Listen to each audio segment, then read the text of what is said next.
la clase de morfología y fisiología placentaria. Este es uno de los primeros temas de la parte importante, digamos, de obstetricia. En este desarrollo de la clase vamos a tratar sobre placentación, desarrollo placentario, coreo, decidua, anatomía placentaria, circulación, transporte placentario y hormonas placentarias. Y aquí la placenta, que dentro de poco ustedes la verán en el internado.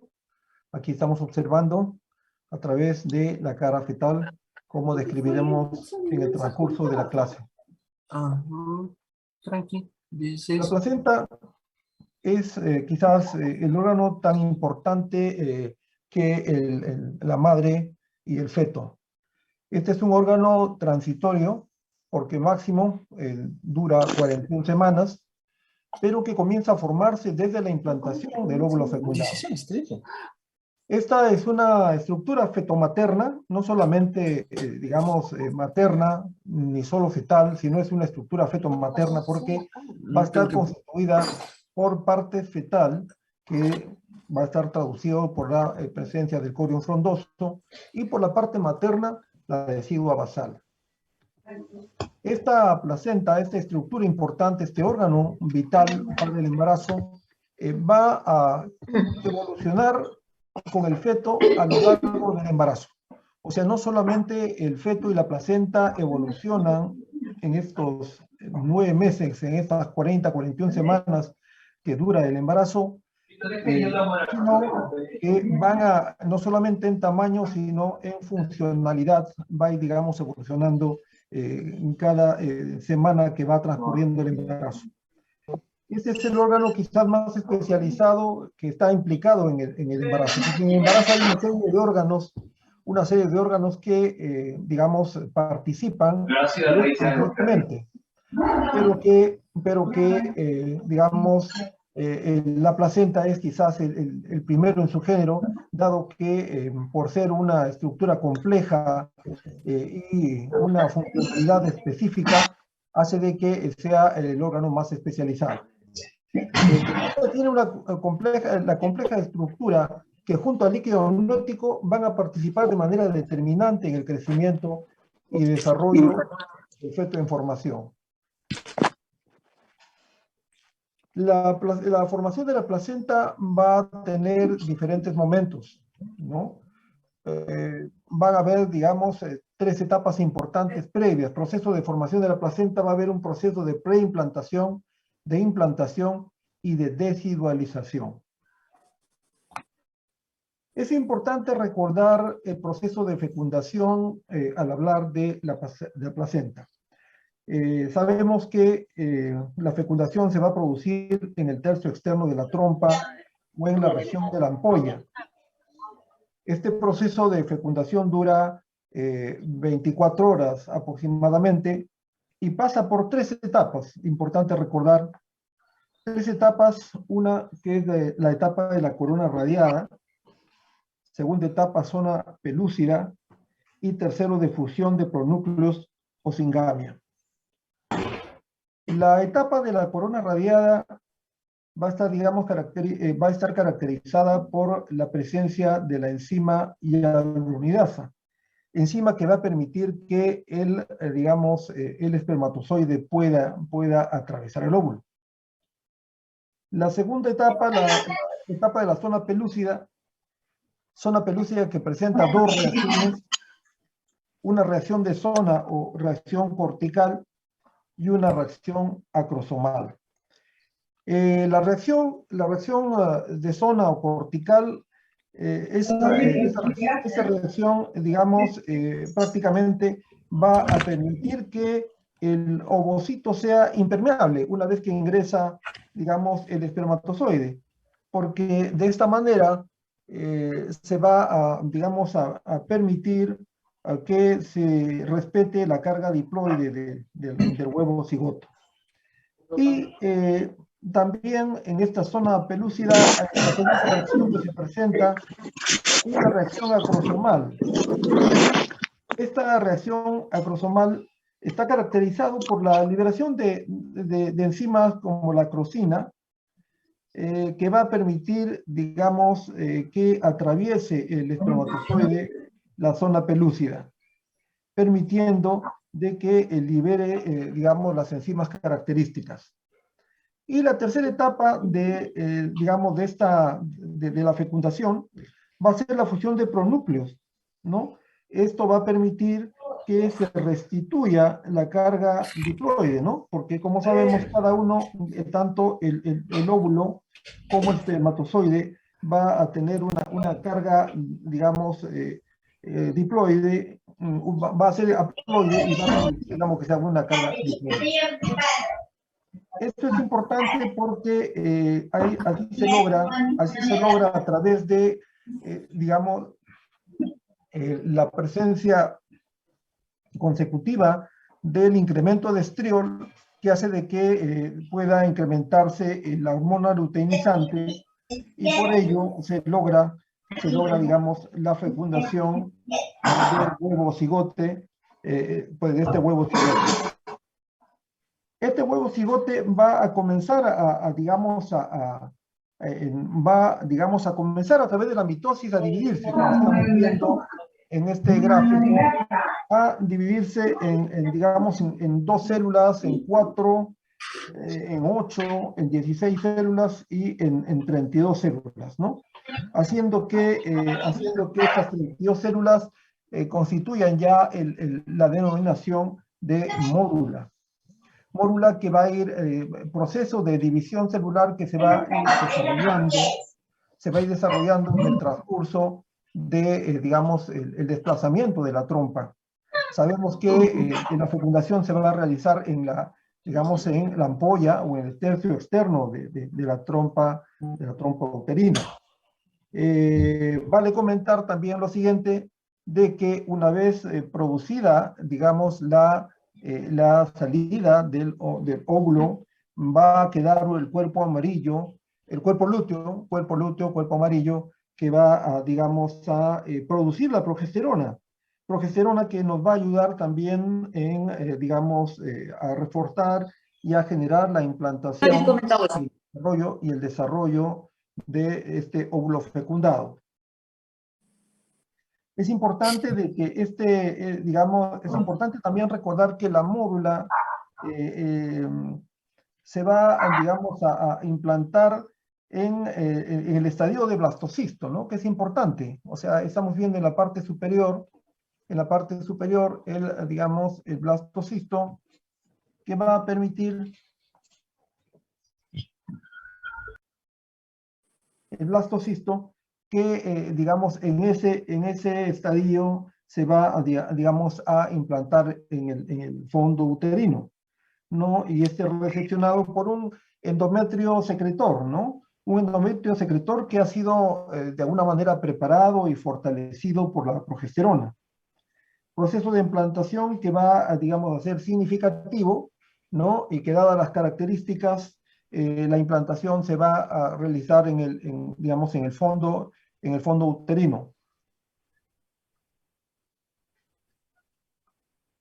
Esto es, de alguna manera, el recuerdo digamos, el proceso de fecundación, que es importante tomar en cuenta porque, como hemos mencionado, se va a producir la implantación en el estadio de blastocisto.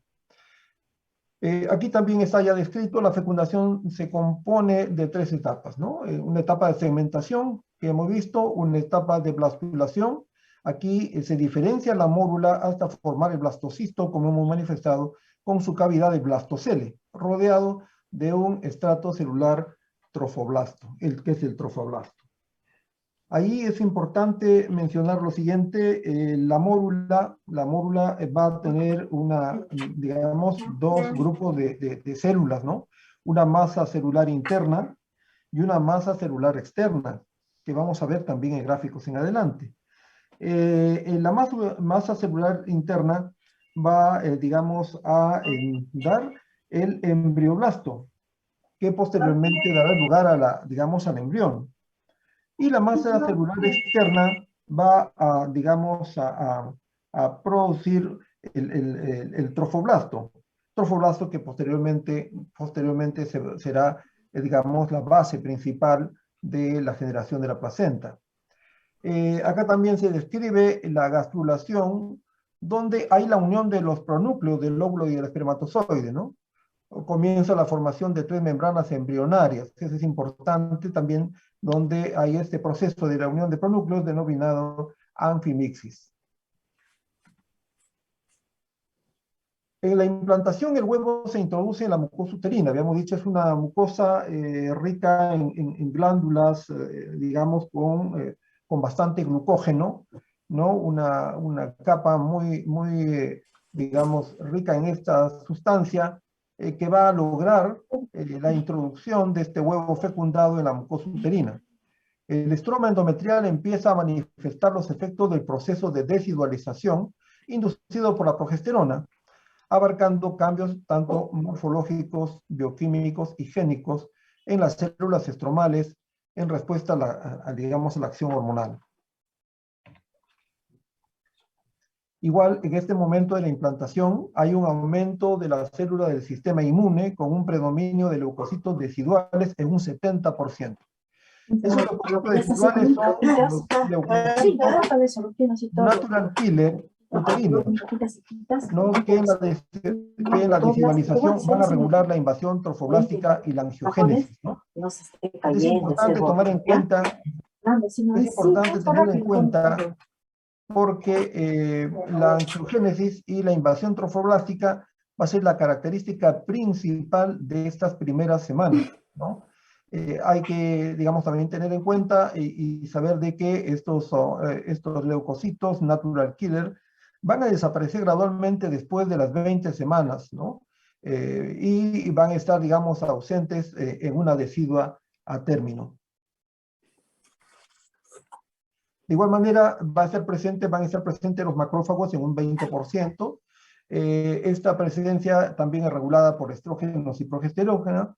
Esto se ha demostrado a través de la presencia de los receptores de estas hormonas a este nivel. Y también los leucocitos T, ¿no? En un 10%, menos digamos, porcentaje, pero que también tienen una participación activa en este proceso de implantación y adecuación del glóbulo fecundado. La reacción decidual, esta reacción decidual al haber implantación, ¿no? Hay una reacción de dematización, hay presencia de abundantes pliegues hacia la luz uterina por la liberación de histamina, hay una participación de la histamina importante, acompañado de enriquecimiento natural, nutritivo, que favorece la penetración del huevo, ¿no? Hay una serie de acciones y mecanismos que se dan para favorecer esta penetración del huevo. Luego de la implantación o en la implantación va a haber una diferenciación trofoblástica, ¿no? La diferenciación trofoblástica se va a dividir en dos, digamos, capas, ¿no? Que es importante. Primero, habíamos dicho, recordando, la masa celular interna va a producir el embrioblasto, va a dar lugar al embrioblasto que da el embrión, y la masa celular externa va a dar lugar al trofoblasto. Esta es, digamos, la diferenciación trofoblástica que a la larga nos va a dar dos capas importantes. El citotrofoblasto, el sincitio trofoblasto y el citotrofoblasto, ¿no? La capa del sincitio trofoblasto va a producir, es importante tomar en cuenta esto porque la capa externa que da el sincitio trofoblasto va a producir la gonadotrofina coriónica humana, que nos va a permitir, digamos, a realizar un diagnóstico precoz del embarazo. Justamente quien es responsable de esta producción es el sincitio trofoblasto. Doctor, disculpe, ¿no hay manera que puedan apagar sus audios porque se cruza con lo que usted habla y con lo que los chicos tienen prendidos sus audios y no se puede entender bien? Disculpe. Por favor, estimados alumnos, tengan a bien apagar, digamos, su micrófono, o en todo caso, quienes vienen manejando la programación de la reunión, que desde la central bloqueen los audios. Gracias.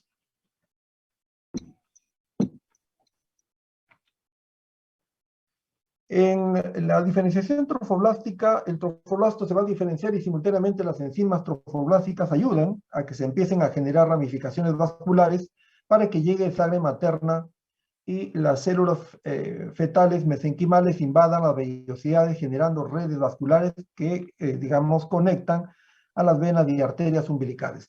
Esto un poco resume lo que vamos a ver a continuación, las vellosidades, que es importante. O sea, aquí se explica de que al diferenciarse el trofoblasto y simultáneamente las enzimas trofoblásticas van a ayudar a que se generen ramificaciones vasculares de acuerdo a las diferentes, digamos, vellosidades que vamos a ver, digamos, dentro de unos momentos.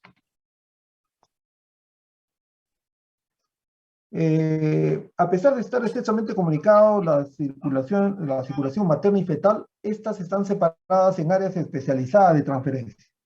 Eso es importante. O sea, si bien es cierto, es una circulación hemocorial, la placenta es una placenta hemocorial que, digamos, indica que hay un intercambio cercano de la circulación materna y fetal, pero en sí hay una separación, hay una barrera, digamos, selectiva. En ningún momento se mezclan, en otras palabras, la sangre materna y fetal, ¿no? Están separadas en áreas especializadas de transferencia. Las células del citotrofoblasto además invaden las arterias espirales, haciendo que la sangre que entra al espacio intervelloso tenga una presión arterial menor que la normal. Aquí hay un proceso de adaptación y adecuación, digamos, de las arterias espirales, ¿no? Digamos, la rama terminal de la arteria uterina son las arterias espirales ubicadas en el útero, ¿no? Y en el endometrio. Y estas van a tener una modificación, como veremos también, una adecuación y modificación para que pueda favorecer el desarrollo, digamos, placentario y a la vez el desarrollo de la circulación materna fetal. El sincitio trofoblasto participa activamente en el intercambio de iones y nutrientes. Es importante, de igual manera, en síntesis de hormonas esteroideas y otros péptidos necesarios para el crecimiento fetal, ¿no? Progesterona y la gonadotrofina coriónica, esenciales para mantener la gestación. O sea, hay que, digamos, determinar que, o en todo caso concluir de que la progesterona y la gonadotrofina coriónica van a ser esenciales para mantener la gestación. De estar en un déficit por algún problema, ¿no?, que pueda presentarse en el embarazo, esto puede devenir en un amenaza de aborto y aborto, ¿no? O al transcurso del embarazo una amenaza de parto prematuro o, digamos, el parto. Aquí está la segmentación que habíamos mencionado, un tanto por ubicarnos en contexto. Ahí habíamos manifestado también que, digamos, el huevo cigoto, al poder, digamos, fecundarse, ¿no?, al tener la célula diploide, va a permitir que se inicie la división celular, ¿no? La segmentación primero en 2, en 4, en 8, en 16, y ya cuando comienza a, digamos, a tener 16 digamos, divisiones, el número de división, va a permitir, ya adopta el nombre de módula, ¿no? Módula que va, digamos, a manifestar tanto la masa celular externa como masa celular interna. Esta es la división, aquí tenemos la mórula, y aquí tenemos la masa celular interna, ¿no? Esta es la interna, y la masa celular externa, alrededor. Ya, digamos, con el transcurso y al cuarto día, más o menos, ¿no?, la mórula va a ingresar al útero, como hemos manifestado, y este proceso va a estar, digamos, a ser dinámico y va a ser un proceso en simultáneo, ¿no? Proceso que más o menos al cuarto día, al estar ingresando al útero, se va a formar, digamos, un espacio, se va a formar un espacio de líquido, que es este espacio aquí, que, digamos, va a denominarse blastocele, ¿no? El blastocele, que posteriormente va a permitir el desarrollo y la diferenciación de las capas que vamos a mencionar a continuación. Este igual es un poco ya digamos, el proceso más avanzado, la fecundación. Hay una serie de división, ¿no? La masa celular externa, masa celular interna, ¿no? El disco bilaminar, y posteriormente, digamos, se forma el epiblasto, el hipoblasto y el trofoblasto. Eso lo vamos a ver a continuación. Y aquí se ve la invasión, que se ve el epitelio uterino, el endometrio, y la masa celular interna, que está comenzando, el sincitio trofoblasto, está comenzando a invaginar dentro del endometrio.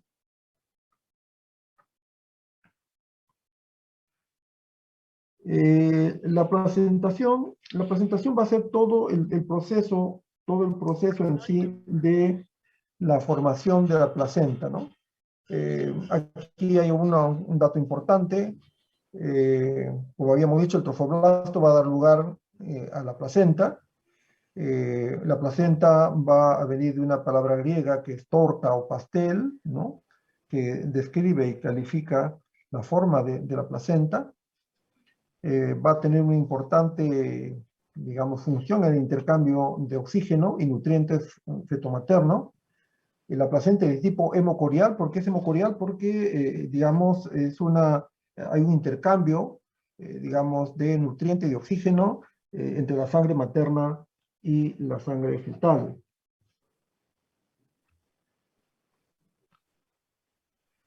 Todo el proceso se lleva a través de una hipoxia relativa que posteriormente va a ir, digamos, compensando con la función, digamos, integral de intercambio gaseoso que realiza la placenta. Aquí está el desarrollo del componente de la placenta. Estamos viendo las vellosidades coriales que explicaremos a continuación. La ubicación en fondo posterior, ¿no? Va a tener una fisiología, digamos, como hemos dicho, un órgano de intercambio, un órgano de generación también de hormonas.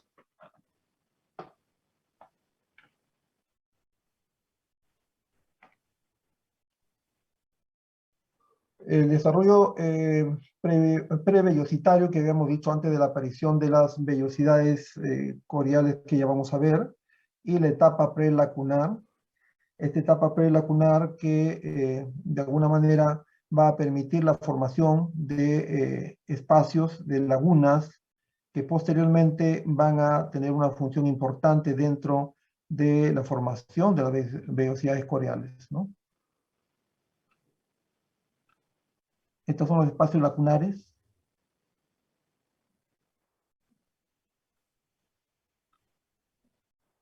Aquí ya se van viendo las vellosidades coriónicas primarias. La etapa lacunar, del 9º al 13º día.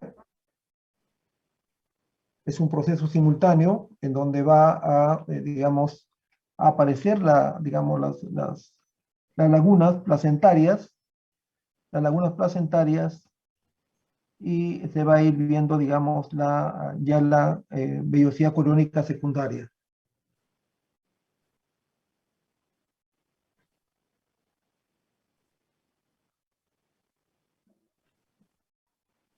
Aquí tenemos el número de capas de circulación materna fetal.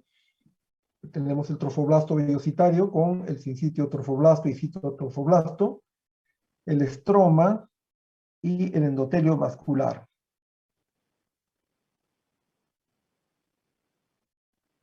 El embrioblasto por acá, el embrioblasto, la célula de la capa interna, el citotrofoblasto, el corion y el sincitio trofoblasto. Sincitio trofoblasto que va a ser quien va a, digamos, va a invadir, digamos, la capa compacta del endometrio, ¿no?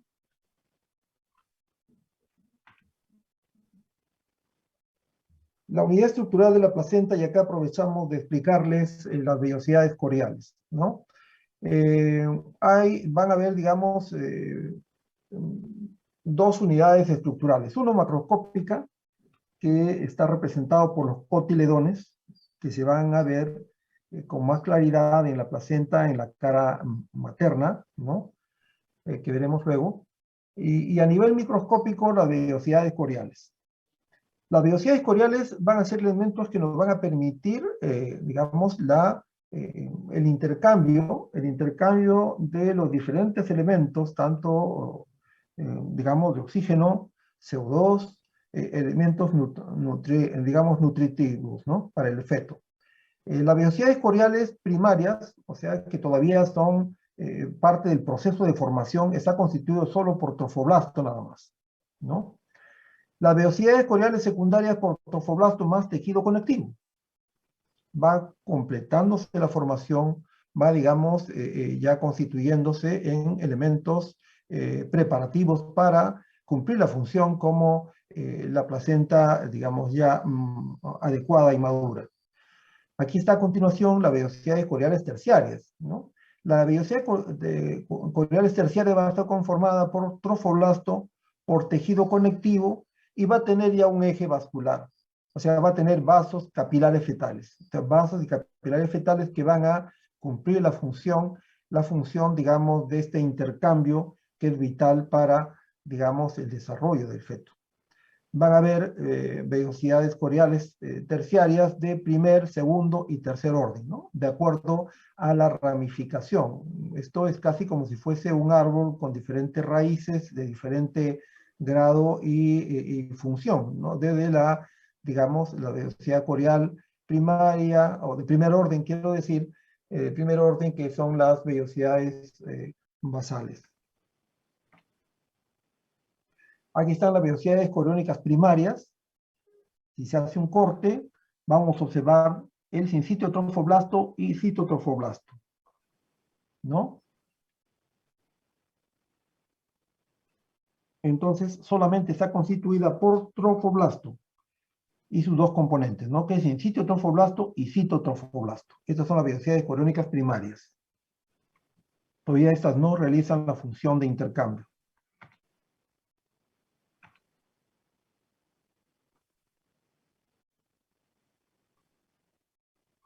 Aquí el citotrofoblasto hace, digamos, la función de proliferación. Va haciendo cada vez, digamos, cumpliendo la función de proliferación.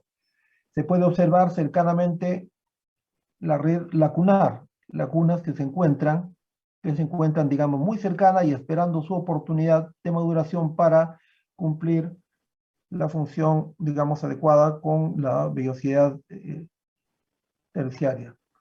Estas son las vellosidades coriónicas secundarias, ¿no? Ya tenemos un elemento más, tenemos el mesénquima. Aquí hay sincitio trofoblasto, citotrofoblasto, que son parte del trofoblasto más el mesénquima, ¿no? Entonces, conformado por mesénquima, ¿no? Tejido conectivo, que es este mesénquima, y el trofoblasto, que sería representado por sincitio trofoblasto y citotrofoblasto.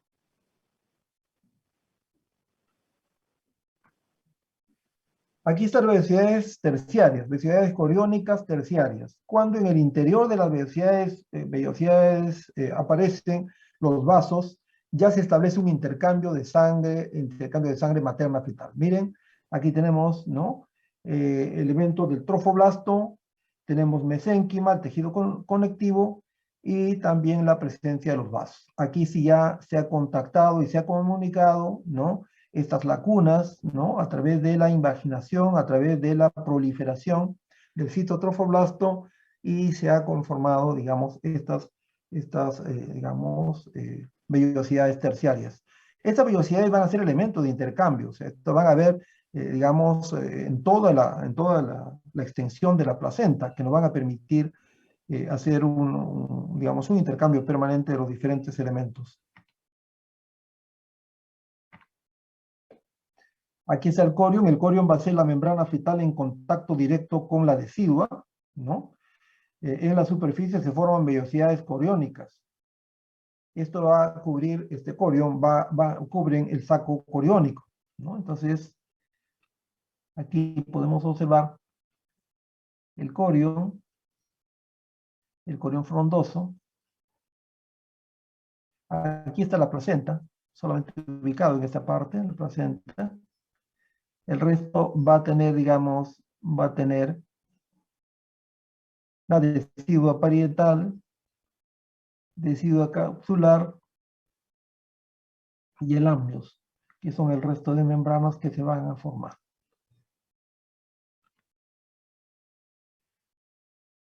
Hay un corión liso, el corión liso va a ser avascular, ¿no? Que no se va a diferenciar con bastante facilidad, pero digamos en estudios microscópicos se puede determinar la avascularidad del corión. Este es el feto con el corión liso. Aquí está la diferenciación, el corión liso y el corión velloso, ¿no? En una imagen microscópica. De igual manera, aquí está la pared del saco coriónico, la representación de la vesícula umbilical y la cavidad amniótica, ¿no? ¿Qué es esto, la cavidad amniótica? Mientras que la decidua es la capa funcional del endometrio, ¿no? La capa funcional. Va a haber una decidua basal situada en la profundidad de la zona de la implantación, la decidua basal. La decidua capsular, que va a cubrir el embrión y en contacto el corión liso, decidua capsular. Decidua capsular que va a estar en contacto con el corión liso. Y la decidua parietal, esta diferencia de la decidua, ¿no? Que se encuentra próxima, aquí está, que se encuentra próxima al útero, al endometrio. Es decir, la decidua es el endometrio especializado, como se describe también, ¿no? Aquí está la anatomía de la placenta también. Vemos la anatomía de la placenta, la cara materna, y esta es la cara fetal, ¿no? Ahí tenemos de 15 a 38 cotiledones, es importante eso, de 15 a 38 cotiledones.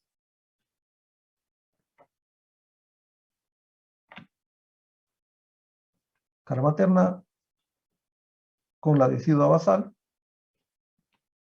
la cara fetal con el corión frondoso.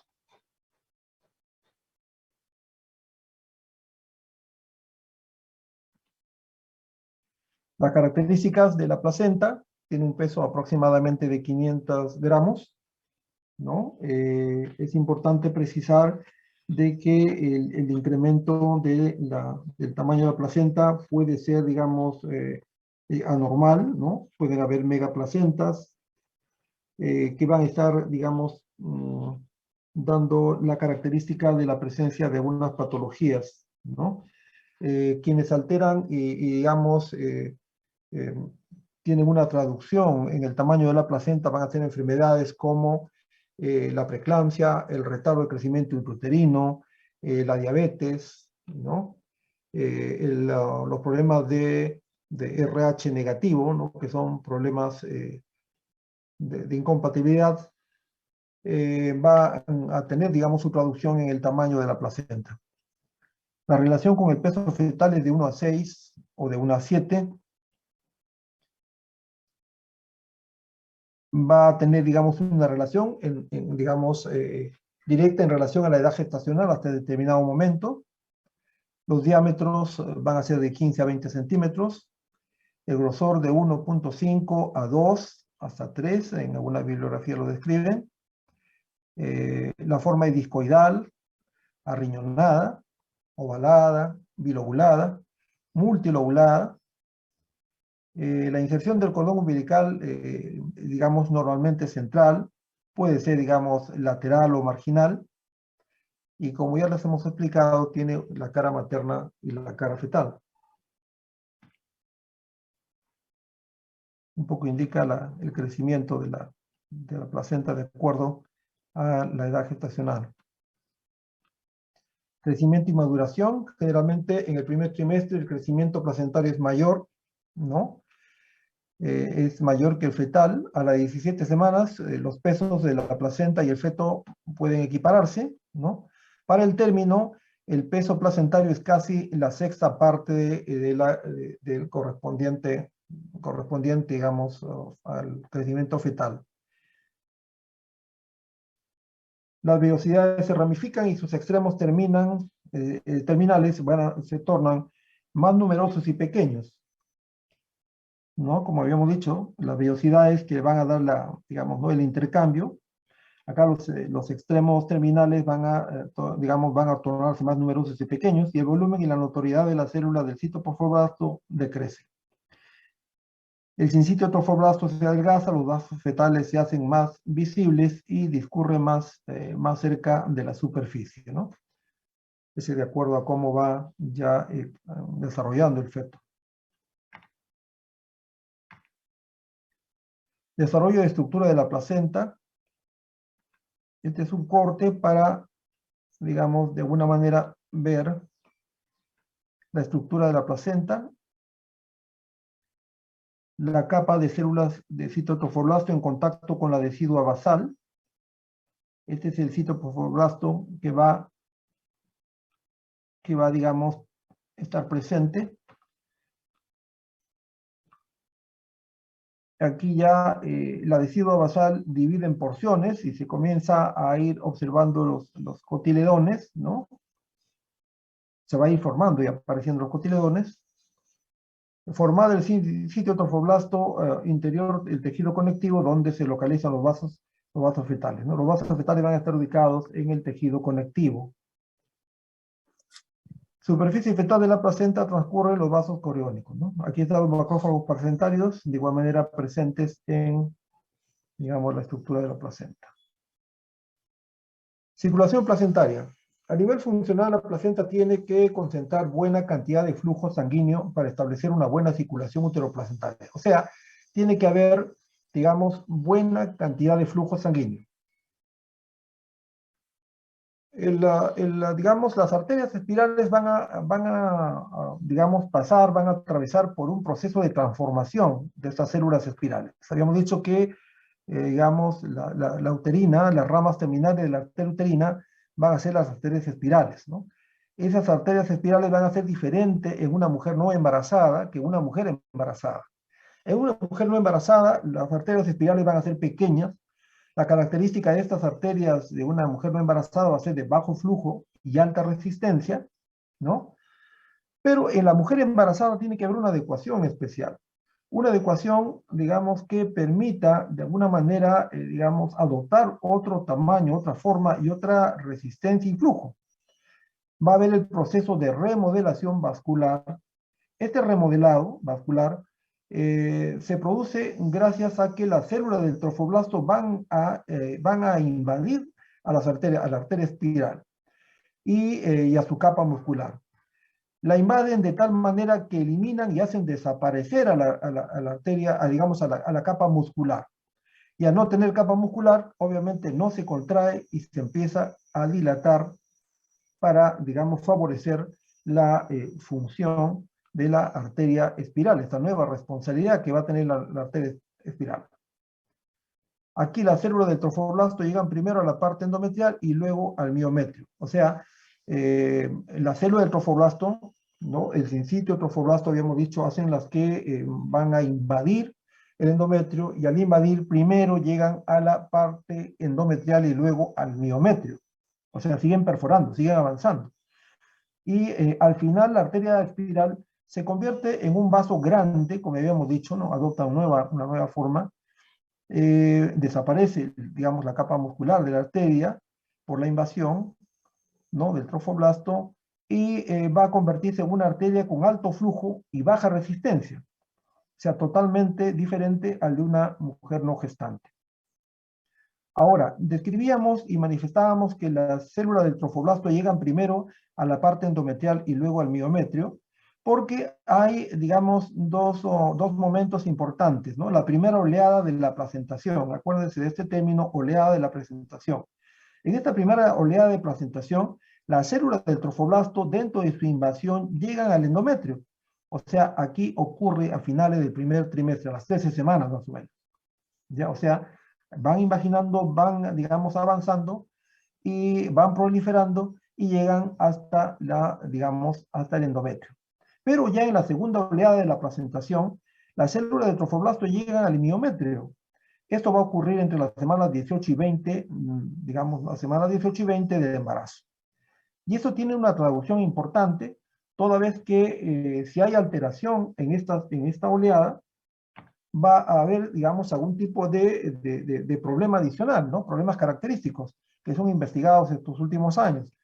Es importante también mencionar que hay un factor de crecimiento que participa en este remodelado, que es el factor de crecimiento, digamos, de crecimiento endotelio vascular, ¿no? Este remodelado va a tener, digamos, se va a desarrollar gracias a la presencia del factor de crecimiento de endotelio vascular. Ahora, aquí nuevamente hablamos de las oleadas, ¿no? La alteración de la oleada de la presentación produce preeclampsia, o sea, justamente las enfermedades de preeclampsia y restricción de crecimiento intrauterino están muy relacionadas y están siendo estudiadas todavía, digamos, por esta, digamos, primera y segunda oleada digamos, de la placentación, ¿no? Por lo que sinónimo de preeclampsia es insuficiencia útero-placentaria, porque no hay buena cantidad de flujo sanguíneo, ¿no? Cuando habíamos dicho la invasión va a permitir que cambie, digamos, las características de resistencia, al no, digamos, producirse esta oleada, ¿no? o ser insuficiente, no va a haber una buena, digamos, irrigación y va a haber una insuficiencia útero-placentaria, ¿no? El flujo va a estar alterado. En la preeclampsia está disminuido el factor de crecimiento endotelial y disminuido el proceso angiogénico. Hay estudios que demuestran de que en el caso de cuando en las pacientes con preeclampsia han dosado, medido este factor de crecimiento y se ha visto totalmente disminuido, digamos, este factor de crecimiento en preeclampsia, y también cuando el proceso de angiogénesis no ha sido el adecuado, ¿no? La angiogénesis, la generación de los nuevos vasos que habíamos dicho, y que van a aparecer pues en la vellosidad terciaria, vellosidad escleral terciaria, ¿no?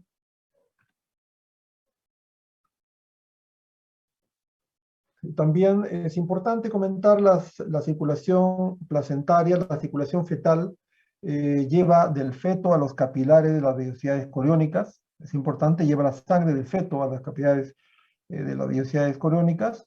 La circulación materna va a renovar la sangre de los espacios intervellosos, ¿no? A través de estas vellosidades coriónicas. Está separada por una delgada membrana o barrera placentaria, una delgada membrana, nunca están, en ningún momento están en contacto directo, ¿no? La sangre materna con la sangre fetal. La placenta madura contiene aproximadamente 150 mililitros de sangre en los espacios intervellosos, ¿no? Y aproximadamente repone de 3 a 4 veces por minuto este volumen sanguíneo. La circulación placentaria fetal, la sangre desoxigenada, ¿no? Desoxigenada sale del feto a través de las arterias umbilicales hacia la placenta. La unión cordón umbilical y placenta, ¿no? Se ramifican, ¿no? En arterias coriónicas, se distribuyen de manera radial. Esto se va a ver también en el caso ¿no? de la placenta. Se va a observar más digamos, más característicamente o más fácilmente al observar ectoscópicamente la cara fetal de la placenta. Dentro de las vellosidades, la red capilar arteriovenosa permite que la sangre fetal llegue muy cerca a la sangre materna, ¿no? Como habíamos dicho. El plexo capilar de vellosidades, capilares venosos confluyen formando venas coriónicas que se dirige al cordón umbilical, formando la vena umbilical que transporta, digamos, sangre oxigenada. Aquí la diferencia de otros vasos, ¿no? La vena va a transportar sangre arterial, a diferencia de la arteria sangre venosa.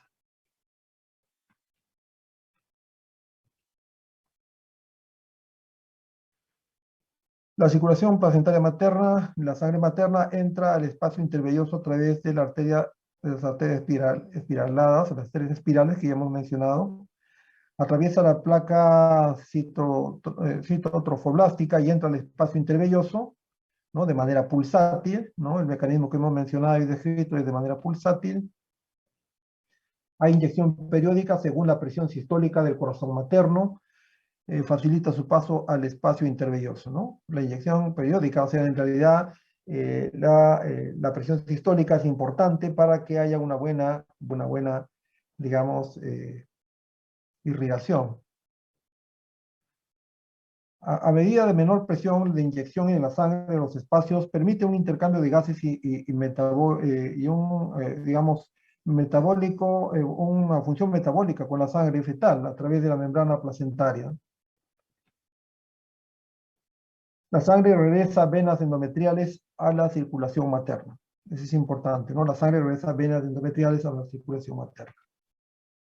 Si por alguna causa el flujo materno no baña adecuadamente las velocidades coriónicas, no puede realizarse correctamente el intercambio gaseoso y metabólico hacia la circulación fetal.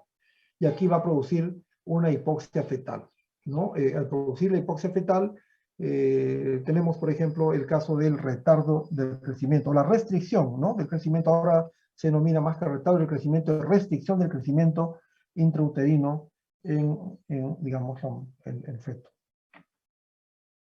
Aquí nuevamente el corte, donde se van a ver las arterias umbilicales.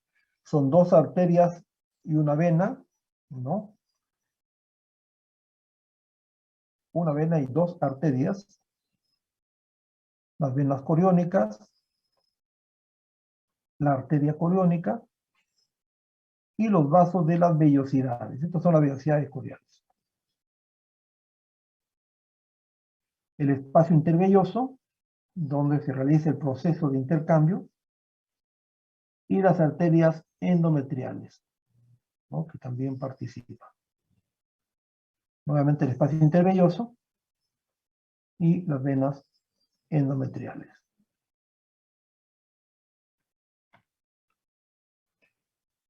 La placenta como órgano de intercambio. Definitivamente es la función representativa y simbólica de intercambio, ¿no? Intercambio de la madre al feto y del feto a la madre. La madre que va a intercambiar al feto: oxígeno, agua, electrolitos, nutrientes, carbohidratos, aminoácidos, lípidos, hormonas, anticuerpos, vitaminas, hierro, ¿no? Drogas, sustancias tóxicas, alcohol, algunos virus, ¿no? Que van a atravesar. O sea, esto la madre va a transmitir aspectos buenos y malos, ¿no? Digamos, elementos buenos y malos que puede atravesar de la madre al feto. Y el feto, del feto a la madre, el CO2, obviamente una vez realizado el proceso, digamos, ¿no? De oxigenación, va a eliminar CO2 y el feto va a dar CO2 o va, digamos, eliminar CO2 a la madre, agua, electrolito de igual manera, ácido úrico, urea, creatinina, bilirrubina, hormonas, antígenos celulares, células fetales y ADN fetal, ¿no? Entonces, este intercambio es importante, digamos, ¿no? El intercambio a través de la barrera placentaria, ¿no? Participa el tejido trofoblástico y las células endoteliales fetales, ¿no?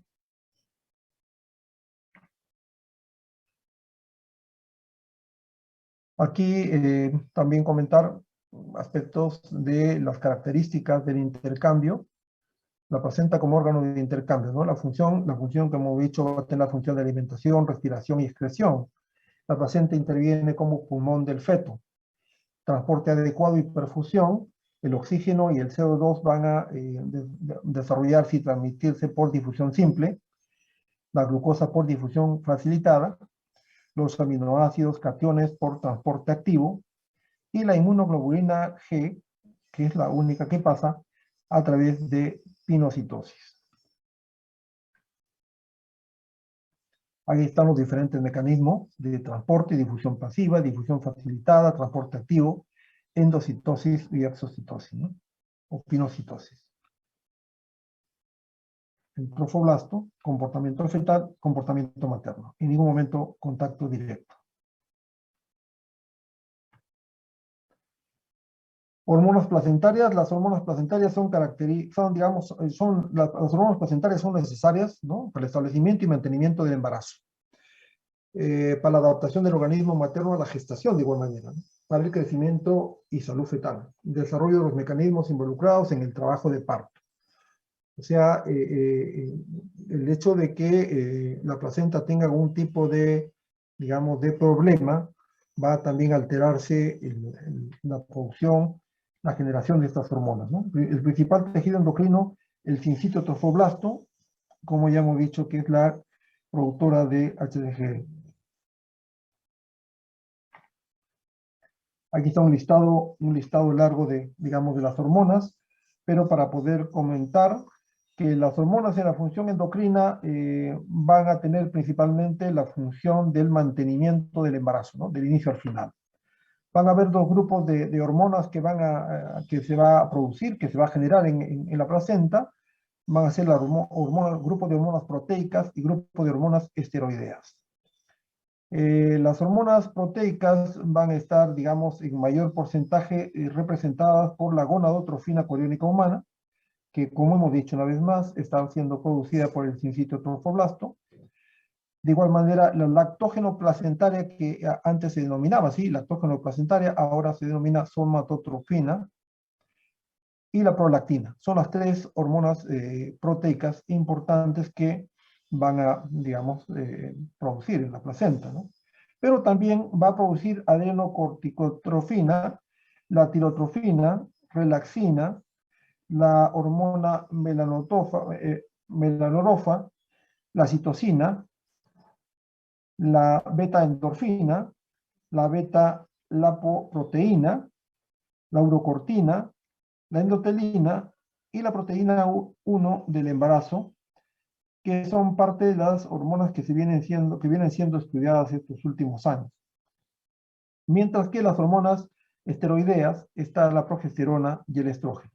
O sea, la placenta cumple una función endocrina de producción de hormonas de manera autónoma, ¿no? Se va a generar a través de los diferentes mecanismos que, digamos, se desarrollan dentro de la placenta. Por lo tanto, dice, es comprensible que otra característica adicional notoria del embarazo humano sea la adaptación fisiológica exitosa de las mujeres gestantes a un medio endocrino. O sea, todo ese desarrollo de hormonas que a través de los años se ha ido estudiando y descubriendo poco a poco, ha hecho de que se logre pues un equilibrio importante del desarrollo hormonal para mantener el embarazo hasta las 40 semanas. Aquí está cada una de ellas, la hormona coriónica humana, ¿no? La HCG, llamada hormona del embarazo, es una glucoproteína con actividad biológica similar a la de la hormona luteinizante. Ambas actúan a través del receptor HCG en la membrana plasmática. Si bien el HCG se produce casi de forma exclusiva en la placenta, también se sintetiza en el riñón fetal. Eso es importante también, ¿no? En poca cantidad. Las concentraciones plasmáticas aumentan con rapidez, con duplicación cada 2 días en el primer trimestre. Esto es importante, la gonadotrofina coriónica, que va a ser la hormona para dosar un diagnóstico precoz del embarazo. Las concentraciones plasmáticas maternas alcanzan el máximo casi 100.000 unidades, ¿no? En los 60-80 días después de la menstruación. Alcanza una DIR alrededor de la 16ª semana. El lactógeno placentario, o denominado hoy en día somatotrofina, ¿no? Debido a su potente bioactividad lactogénica y de hormona de crecimiento, así como su similitud inmunoquímica con la hormona de crecimiento humana, ¿no? Tiene bastante similitud con la hormona de crecimiento. Esta hormona, digamos, somatotrofina, induce la lipólisis materna con aumento de ácidos grasos libres circulantes, ¿no? Esto proporciona una fuente de energía para el metabolismo materno y la nutrición fetal, ¿no? Entonces, esto hace de que la mamá puede tener algunos periodos de ayuno, a través de esta hormona puede de alguna manera tener una fuente de energía para poder, digamos, subsistir. Potente, la hormona es una potente también hormona angiogénica, o sea, es importante de que hayan factores que sumen para la angiogénesis, dado que debe mantenerse la vascularidad adecuada para, digamos, la función de intercambio entre la madre y el feto. producción placentaria de progesterona, ¿no? Ya habíamos dicho de la hormona esteroidea. Esta hormona esteroidea, este es un esteroide que se sintetiza en la placenta durante todo el embarazo a partir del colesterol de la madre, ¿no? Entre la semana 9 y 12, la placenta reemplaza al cuerpo lúteo. Esto es importante porque, digamos, habíamos dicho de que el cuerpo lúteo, ¿no? Era quien va a ayudar, digamos, en las primeras semanas, ¿no? Digamos, a mantener el embarazo, pero posteriormente ya la placenta va a producir su propia progesterona, como su mismo nombre indica, es progestación, nos va a ayudar a mantener el desarrollo del endometrio e inhibe las contracciones del músculo liso del útero para impedir la expulsión prematura del feto, ¿no? Esto va a inhibir de alguna manera cualquier reacción de contracción en el músculo liso. Producción de estrógenos, habíamos dicho también, dentro de las hormonas esteroideas, los estrógenos están presentes. Digamos, los estrógenos, esteroide que se sintetiza en la placenta y son el estradiol, estrona y estriol, ¿no? Se sintetiza a partir de hidroepiandrosterona, que se produce en la corteza suprarrenal del feto, ¿no? Los estrógenos aumentan el flujo sanguíneo en el útero y estimulan el crecimiento uterino y la glándula mamaria. Factor que suma también para toda la evolución y preparación de, digamos, la glándula mamaria para posterior función de lactancia inclusive. Bien, esto es digamos, la presentación del tema de hoy, la placenta. Vamos a pasarle a la delegada esta presentación porque hemos querido actualizar a diferencia del año pasado. El año pasado no hemos tratado, digamos, todo el detalle con énfasis en algunos aspectos. Vamos a pasarle a la delegada principal del curso para que les cuelguen y les entreguen a ustedes y puedan tener la información.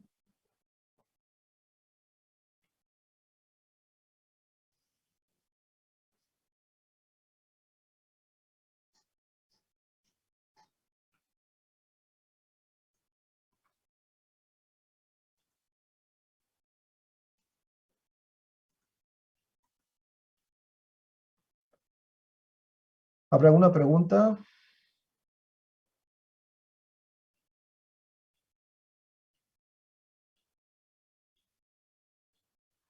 Listo, doctor. Me parece que en el chat no hay preguntas. No sé si alguien puede prender su micro para preguntar algo. Si no, damos por concluida la clase.